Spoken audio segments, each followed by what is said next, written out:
Could this truly be my family? That lingering question plagued my thoughts as I watched them put on their facade, smiles masking their true intentions. It didn't take long for me to harbor resentment toward this semblance of kinship. My name is Samantha, a 28-year-old homemaker. A year ago, I exchanged vows and moved back into my childhood home with my new family. Our circumstances unraveled due to three undeniable reasons. Firstly, my father's company succumbed to bankruptcy, leaving him adrift in a sea of unemployment. Secondly, my elder brother Ryan remains jobless, a fact deemed intolerable in the eyes of our family patriarch. Despite his claims of being a YouTuber, our parents failed to perceive his endeavor as legitimate employment. Thirdly, the looming presence of my mother's terminal illness hangs over us like a dark cloud. Diagnosed shortly before my marriage, she was given a mere 2 years to live.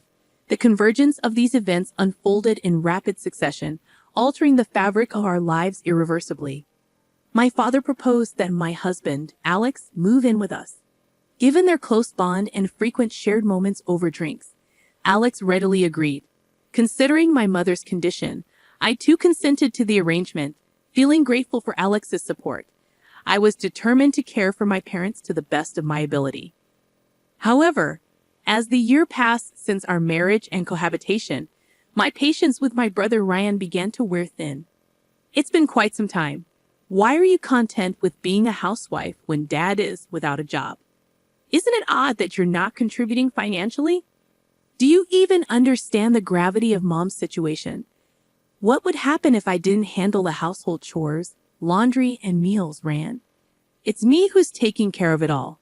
Your tone drips with sarcasm, yet you have the audacity to speak to me in such a manner. And what about your so-called work from home? Oh, you mean those meager earnings from your side hustle? That hardly qualifies as real work. I don't need to hear this from you, Ryan. Find a real job. Clear? Those words sliced through me like a knife, igniting a firestorm of indignation within. His unfounded accusations left me feeling unjustly attacked, as if I were being painted as the villain in a story I had no part in. When I sought solace in Alex's counsel, his dismissive response of "he's probably just stressed, don't pay him any mind," offered little comfort, failing to grasp the gravity of my predicament. With my mother's illness weighing heavily on my mind, my brother's callous behavior only added fuel to the fire of my frustration. I couldn't shake the nagging question of whether he even cared about our mother's well-being. His indifference seemed glaringly obvious, leaving me to grapple with mounting stress and anxiety. Hey, looks like my workload might be ramping up. If it does, I might have to skip our usual spa trips for a while. I'm fine with that, but as long as you can handle things at home. We still got to take care of my mom. Don't worry, I won't slack off on my duties. Need some extra cash or anything? No, not really. But could you come grocery shopping with me this weekend? If I buy everything for the week in one go, it'll free up some time for work. If you're serious about this, sure. We'll make a trip out of it. Keen to save time, I opted for a weekend grocery run, planning to stock up for the entire week in one shot to minimize future trips. Then, an unexpected incident unfolded. So, Mad Dog, you've swiped my cash. Out of nowhere, my husband pointed an accusing finger at me, alleging theft. Bewildered, I struggled to comprehend his accusations, let alone discern which money he was referring to. His face flushed crimson with anger as he directed his ire toward me. I couldn't fathom why he'd pin it on me. If anything, I should be the one furious. Blaming others isn't fair. Was it taken from your wallet? Don't act innocent. The $3,000 I stashed in the drawer is nowhere to be found. $3,000? Look, return it now, and we can put this behind us. Wait a minute. Why am I the scapegoat here? I had no clue you were hoarding such a hefty sum in the drawer. But you mentioned you were planning to take on more work lately. I found it rather suspicious. I can't believe you'd think so low of me. No, you've got it all twisted. Please trust me. I'm sorry, but I can't continue this if you won't trust me. Stop this nonsense. Give it back. No, I said give it back. Enough. If you're going to harbor that much doubt, then go ahead. Consider me gone, treated like a criminal in my own family. I'll be out of here by the day's end. I snapped, My patience worn thin by the accusations hurled at me by my own family. Banished from the house, I left in a storm of frustration. However, the next day, I received a frantic call from my brother Ryan. Mom's in a terrible state. What? Ever since she realized you were gone, she's been in a state of panic, screaming for you. You need to return and calm her down. I refuse to set foot in that house again. I'm entrusting Mom to you, Ryan. You've never stepped up before, so now's your chance. With a steely resolve, I spoke, though inwardly conflicted. The tug of war between my pride and my worry for Mom weighed heavily on me. Enough with the bravado. This is too much for me to handle alone. She only listens to you, so just come back. Even Alex doesn't know how to handle this. I don't care. You reap what you sow. I will return, and I'm filing for divorce. I couldn't care less about that. It's none of my concern. But if it comes to it, you should take Mom with you. This is Mom and Dad's home. Why should I be the one to leave? If anyone should go, it's you, Ryan. If you're working, you should be self-sufficient. As the eldest son, this house belongs to me. There's no way I'm budging. You have some nerve. Have you ever stopped to think about Mom's well-being? She's fighting an illness right now. I'll return on one condition. You leave, Ryan. Those are my terms. I can't agree to that. It's simply not possible. Quit being so self-centered and come back already. Even amidst such turmoil, Ryan remained obstinate and self-centered. Meanwhile, Alex's absence was conspicuous, seemingly content to linger in the house. Perhaps feeling uneasy, he only returned to sleep, opting to dine elsewhere. My departure had evidently triggered a cascade of discord within the family. I hadn't realized our bonds were so fragile. Then, after a month had elapsed, Alex finally reached out. Hey, how long do you plan to stay away? Come back already. Your mother-in-law is becoming increasingly difficult to handle, posing a significant challenge. Once that's sorted and you've left, we can proceed with the divorce, of course. I'll return. Are you seriously considering that? Of course. I've been accused of theft and ejected from my own home. Wasn't that just an argument in the heat of the moment? You doubted your own family. I feel like I've failed in life. There's no trust left. Don't be ridiculous. The money is missing, and you're the only logical suspect. It's absurd to point fingers without evidence. Spare me your lectures. Just return the money, and we can put an end to this. You're the one acting foolish. Stop with the accusations. The truth is, you were desperate for money at that time. It's all too convenient. The culprit could only be you, criminal. Enough! Do you even want to know why I needed the money? I couldn't care less. Probably some frivolous purchase, like jewelry or whatnot. You were itching to get your hands on that cash. What's happening tomorrow? Huh? Are you serious? You don't even remember your own birthday. Oh, my birthday. Hold on, don't tell me. That's correct. Just as you suspected. I thought it was about time you had a new suit, and since you mentioned wanting a custom-made one, I was saving up for it. But it wasn't enough. Idiot! You know custom suits cost a fortune, and we can't afford that. That's precisely why I wanted to surprise you with it so badly. Yet you accused me of theft, and that hurt. Hold on, I had no idea. Please forgive me. It's not something to get so worked up about, right? I can't forgive you. The trust is shattered, so it's over. I'm sorry, but divorce is the only option now. That's why I've already consulted a lawyer. Or an attorney. Cut that out. I want to resolve this swiftly and return to my mom's place. I refuse.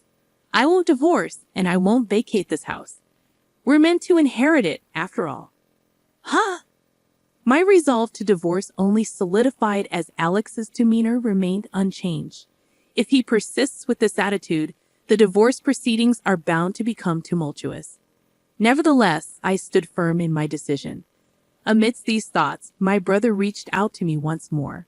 Stop this nonsense. You need to return immediately. No chance. Why didn't you say anything before? What do you mean? Mom spilled the beans. She revealed that you've been footing the mortgage on this house. And not just that, you've been covering all the living expenses as well. Isn't it odd that you were unaware? and your job alone wouldn't suffice to cover all the expenses. But we can't afford the mortgage. What are you talking about? You have a job, yet you haven't contributed a dime to the household expenses. It's your responsibility to pay. Well, yes, but I invested in a computer, a top-of-the-line one. It was quite pricey. What? You spend money on a computer? Because I needed it for work. What choice did I have? Oh, so you're making enough to afford such luxuries. Then surely you can contribute to the mortgage, right? I've already told you I can't afford it.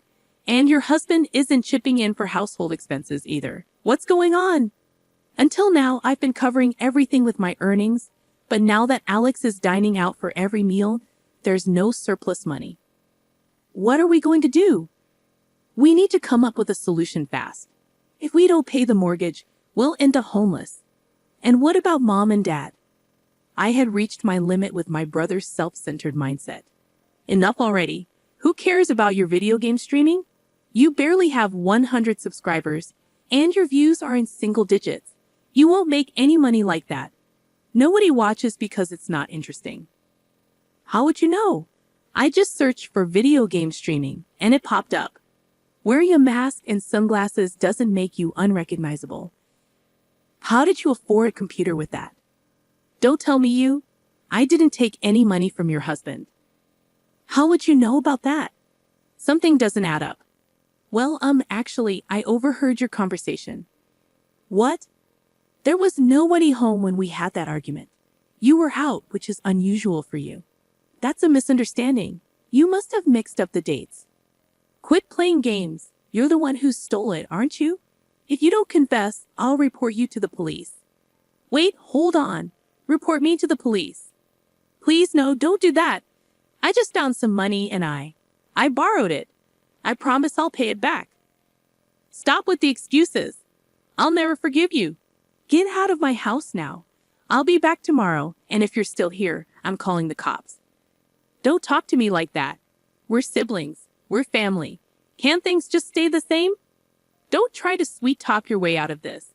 I'll never forgive you. Remember that. Leave before I return tomorrow. Consider yourself warned. Without another word, I ended the call with my brother and switched off my phone. It seemed like he kept calling incessantly afterward, but I ignored it all. The next morning, I returned home. I'm back. My mother rushed to greet me. Mom, you're home. I'm so relieved. I never realized how much we need you, Samantha. I'm truly sorry. Mom, it's not your fault. As we conversed in the living room, my brother Ryan emerged from his room, uttering words that left me dumbfounded. So, you decided to grace us with your presence. Here are the details for the loan repayment. Make sure it's transferred today. Also, I've got a tab open at the delivery place, so you can handle that too. It's your fault for disappearing like this. Take some time to reflect on your actions. What on earth are you saying? Stop this nonsense. I told you to leave. I will call the police. You're risking everything over just $3,000. What $3,000? Don't pretend you don't. Whine all you want. But borrowing a little isn't that big of a deal.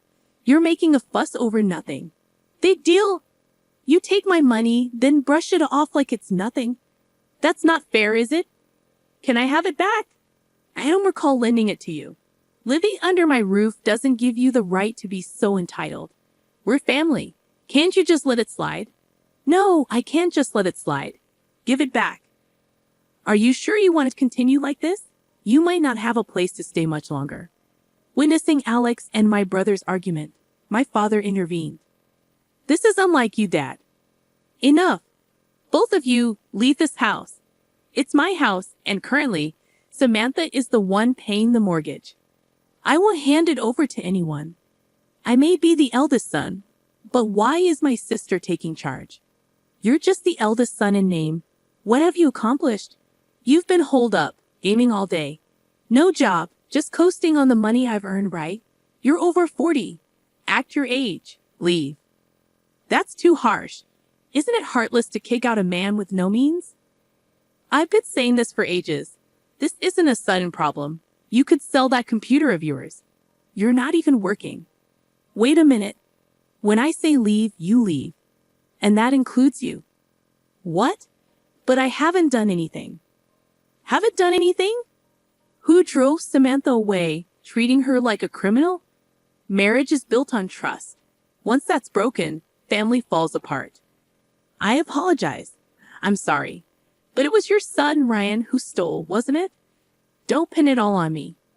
You befriended me just to worm your way into inheriting my assets, didn't you? The moment I lost my job and the company's collapse, you treated me like dirt because I'm a broke father, right? How despicable. What a vile person you are. I don't want to lay eyes on you. Get out. Don't you dare mess with me. My father's words left me stunned. Perhaps his sudden outburst was the culmination of his frustration reaching its peak. The divorce with Alex was finalized swiftly, ending abruptly. It felt surprisingly relieving, considering I anticipated it to be more complicated. However, after that, Alex reached out to me numerous times. It seems the reason for our divorce became gossip at his workplace, and he couldn't handle it, so he quit. He needs to realize that relying on others' money won't lead him anywhere. And my brother appears to be struggling, taking up a cleaning job at the station. A late start indeed.